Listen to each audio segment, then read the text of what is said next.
Ever heard of Mexican jumping beans? They really exist. They're real beans and they do jump. There's a little beastie inside that makes them move around to make the bean get out of the hot sun. But you can make your own. You can make them in a couple of ways. The first way is pretty easy if you can get the stuff. If you go along to a chemist, you might find that they'll sell you empty drug capsules. They're made of gelatin, and normally, of course, they're packed with medicines and things. But if you're lucky, you can find a chemist who'll sell them empty, or at least provide you with one or two. And all you have to do is to get preferably a largish one, pull those two halves apart because they slide into each other, get a ball bearing that is going to be a loose fit but not too loose, and you can see it sits in the bottom of that capsule, and slide the cap on again, and if you want to, seal it up with glue.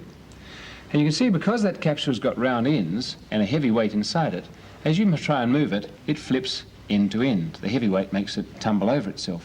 So if you put it on a slope, it should jumping bean its way down. Let's have a look. Here it goes.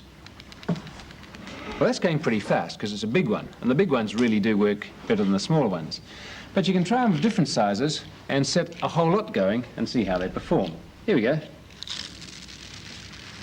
A whole fleet of trained jumping beans going down the slope. You notice the bigger ones go faster and rather better than the little ones. Well, if you can't get one of those capsules, don't despair, because there's another way of making these, and in some ways it's even better. You go to aluminium foil and you make sure before you start that you've got quite a large ball bearing. Remember, larger is better. One about that size is pretty well ideal. And put that aside for the next step, which is to find a stick just a bit bigger in diameter than the ball. That pen would possibly do, but it looks a little bit close for comfort. This doweling, I think, is just right. You'll notice it's a little bit bigger than the ball. We're going to make a tube around the doweling, and the ball has to slide freely in it, and so I think that's the size to pick. What do we make the tube from? Namely, aluminium foil. Here we are. I've doubled the thickness over to make it a little bit stronger, and I want a strip of that double thickness, I suppose about so wide, and I suppose about as long as that. And I wrap that tightly as I can around the stick that I've chosen. If you don't do it tightly, then it's going to come unstuck on the ramp, the ball bearing will run out of it, and your tumbler simply won't tumble. There we are, a good tight tube, and once you're happy that it's got no wrinkles left in it, like that, slide it to the end, keep it tight around the stick, and just crimp that end over by pressing it in with your finger. It doesn't have to be greatly crimped, but it should be enough to seal that end over, close the tube off, and in fact hold the whole thing together. That should be about right. Now I can slide it off, and I should find that the ball bearing drops down very loosely inside, and it does. This is tricky. Poke this end in, crimp it with your fingers, and just close it off so that the ball can't come out, and in fact so that you can't see a hole down inside. Now that wouldn't tumble as it is because it's too rough and it's all a bit bent. We have to hammer it so that those ends are rounded like the capsule. You do that by putting the whole thing into a matchbox. It should fit into the tray like that, put the cover on, and shake it very vigorously back and forth. Now while you're doing that, especially corner to corner, it means that the ball bearing is going to hammer at the inside of that tube and round the ends out.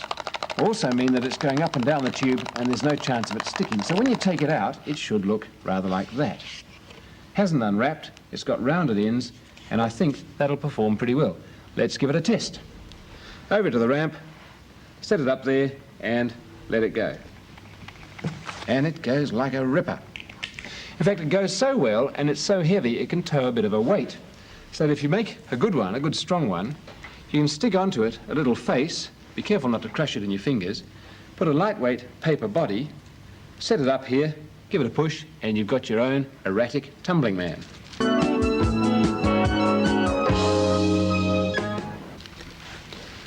A final word about jumping beans, because you can use those, or the aluminium type, in a little puzzle you can make. It's an old puzzle called The 5 Babies and the Nursemaid. You have to start with a box. If you use the big aluminium ones, use a big box. Little capsules, use a little box. I'm using a little one because it's easier to show you. You cut it down to make a tray, and inside that you stick cardboard partitions like this.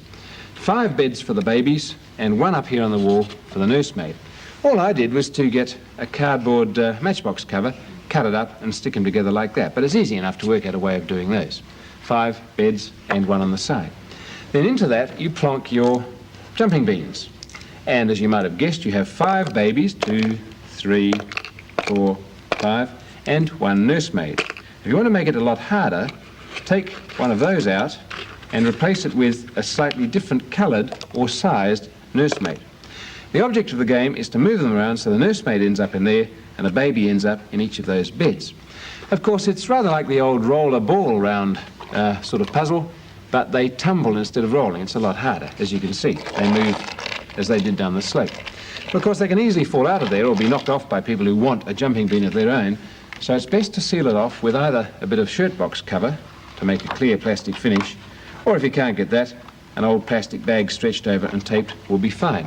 And it's a sealed game, and it will take you a lot of time and effort to get them in the right beds. I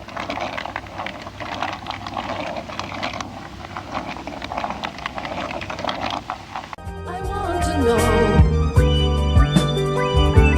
Curiosity.